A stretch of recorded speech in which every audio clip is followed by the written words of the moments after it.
I didn't know how to listen. I learned best from you. Big brother, I still can't reach the peanut butter on the top shelf, and I can't spell common sense, but I can spell your message. You want what's best for me. Rhodes Scholar, alma mater, Harvard Medical School alumni, first woman president. We had a game. Played it with Barbie and her pink convertible, but you wouldn't admit to playing dolls. So we called it life. Sometimes called it quits. Little brother, you drove me crazy. The 15 months between us wasn't enough for me to be the baby. Santi, 3 years ago, I stole your green sweater. And I only wore it around you just to make you angry. I never said it, but the thought was there. You're not my father. I never let the verbal slap reach my tongue. Discredit undeserved. Thanks for being strong. I know I'm not old enough to bar hop or be your wingman, but I did get that cute Whole Foods girl to talk to you. And that boy you warned me against really ended up being too much for me to handle. Thanks. For brushing me off. For dismissing me as just being your little sister. Michael, I know I'm not the coolest, but you're raising me to be pretty damn close. Sandy, I still have the sweater. It smells like my perfume and hairspray now, but when I wear it, I feel a little bit more like you. I'm sorry for interrupting your life advice. For not saying thank you enough. I'm working on it. Like I'm working on you. To get a cup when drinking milk. To close the kitchen cabinets. To let up on the that's what she said jokes.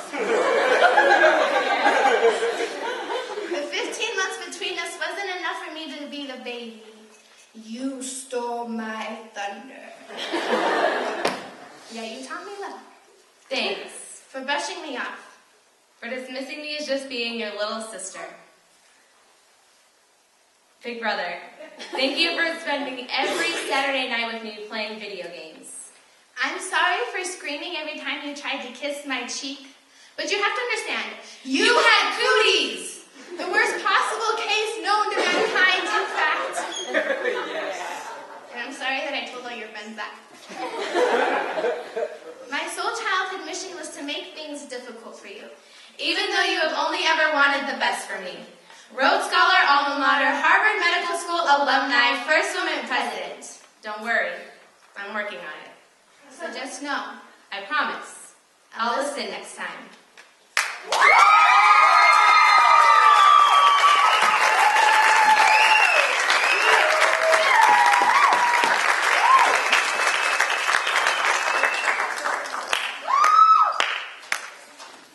Another round of applause for those 5 poets.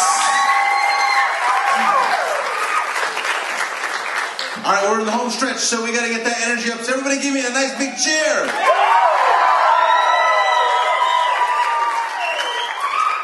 No, I said a nice big cheer. Our next 5 poets in this order will be Kylie, Lourdes, Jalen, Ashley, and Miranda. Big round of applause for these poets.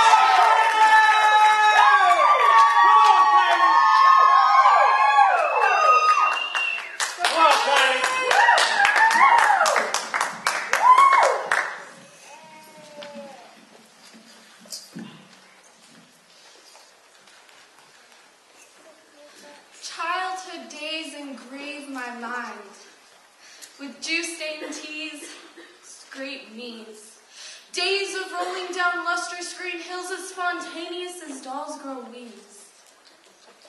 And even though monsters crushed my Barbie dream playhouse, my imagination blew pink bubble of safety to protect my careless dreams. Those memories always linger, with sugary smiles and intoxicating giggles.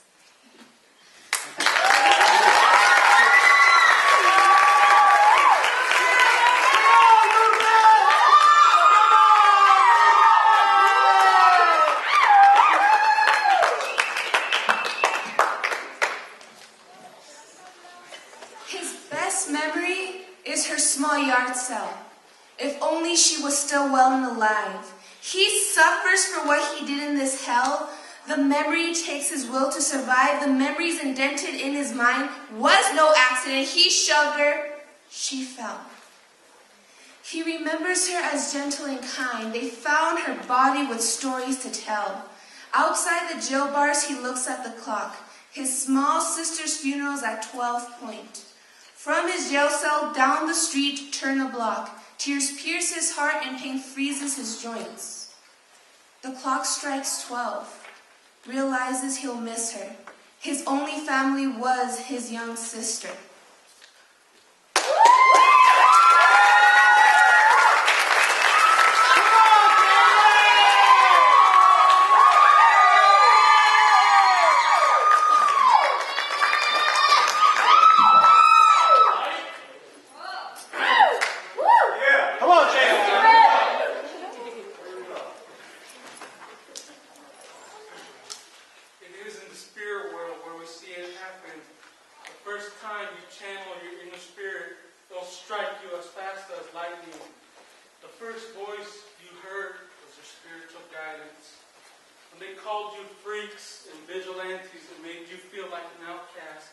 You stood up for the innocence of your tribe and became both a hero and legend. You did it with the help of your fellow tribe members. You did not give up even at your weakest point. Later, if you face the white eye, you will win our freedom and respect.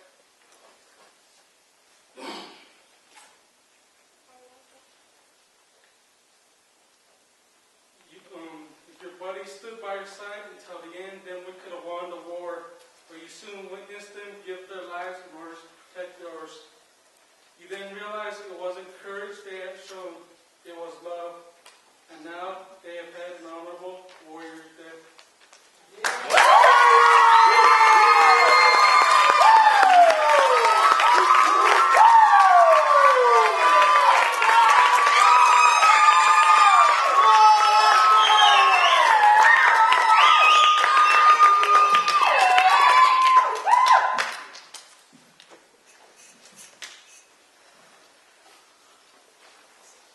Between midnight and 5 a.m. on February 2nd, 2011, your body lay flat, cold on the floor until your mother found you. You were supposed to speak at El Dorado High School that night. As a recovering heroin addict, illuminating adolescents on the struggles of addiction. The event was canceled due to the snow. If it hadn't snowed, could I have seen you again? Could we have shared one last memory? I'll never forget what I was doing at the moment it became true. We arrived as the coroner was removing your body. By then, your soul had already drifted away like a snowflake in the February breeze, only to return to comfort our sorrows. Days to follow filled with tears and grief, but mainly astonishment. We were shocked. Not only that you were gone, but how you had left us. You were more than just heroin. You were an extraordinary human being, a kid most parents can only envision. Talents flooded your body like a royals in April when it rained. You played soccer, basketball, and baseball, surpassing others at all three, and extremely intelligent.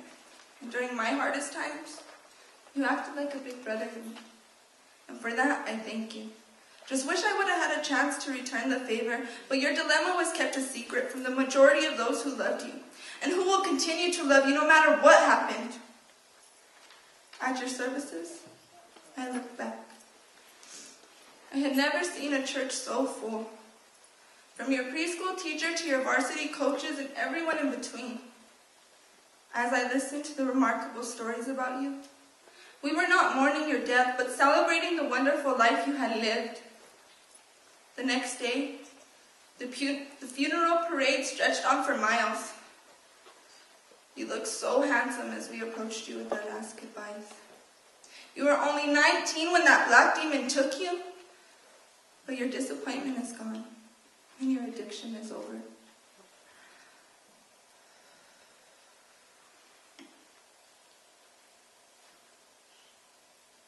You were only 19 when that black demon took you, but your addiction is gone and your hurt is over. And your memory lives on in my heart. A person doesn't die just because they are killed. They die when you forget. And Michael, you'll never be forgotten. So that day, I did not say goodbye. But until next time, Primo.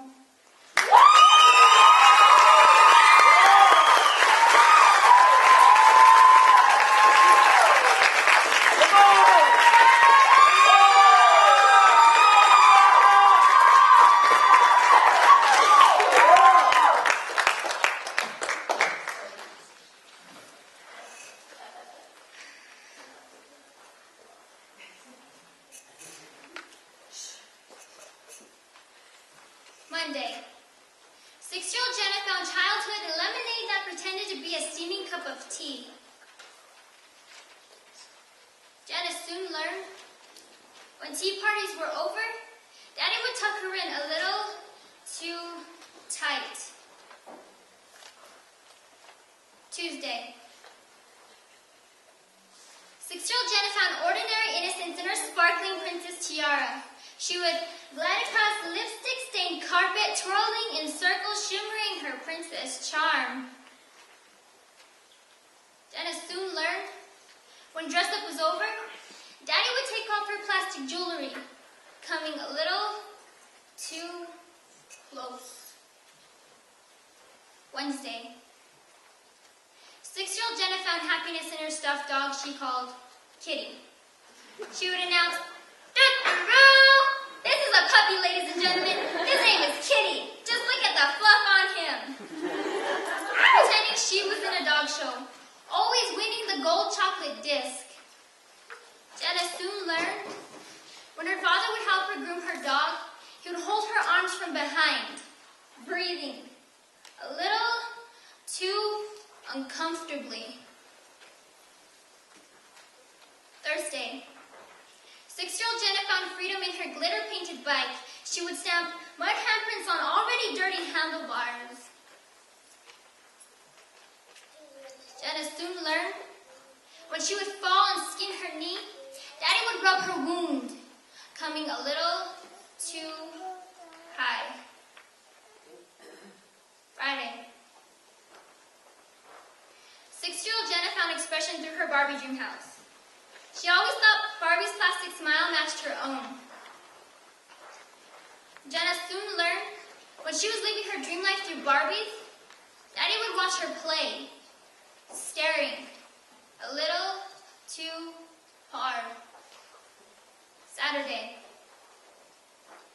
6-year-old Jenna found love in her mother, but her mother lies deceased 6 feet beneath her daughter. Jenna knows that visiting her mother's grave is the only time her father's hand is stitched at the back of her neck. Her mother once knew Jenna held her father's pleasure between a food-filled tummy and chubby legs. The night her mother died, Jenna shouted, "No, Daddy, please, no more!"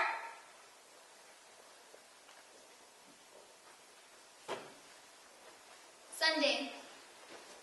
6-year-old Jenna found guidance in her early morning church service. Jenna would sing her heart out during worship.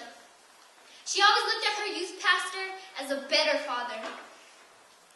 Jenna couldn't go another week with Monday, tea parties, Tuesday, dress up, Wednesday, dog shows, Thursday, bike riding, Friday, Barbies, Saturday, Mom's grave. Sunday, Jenna ripped each of Daddy's secrets from her mouth, exposing every tear she smeared.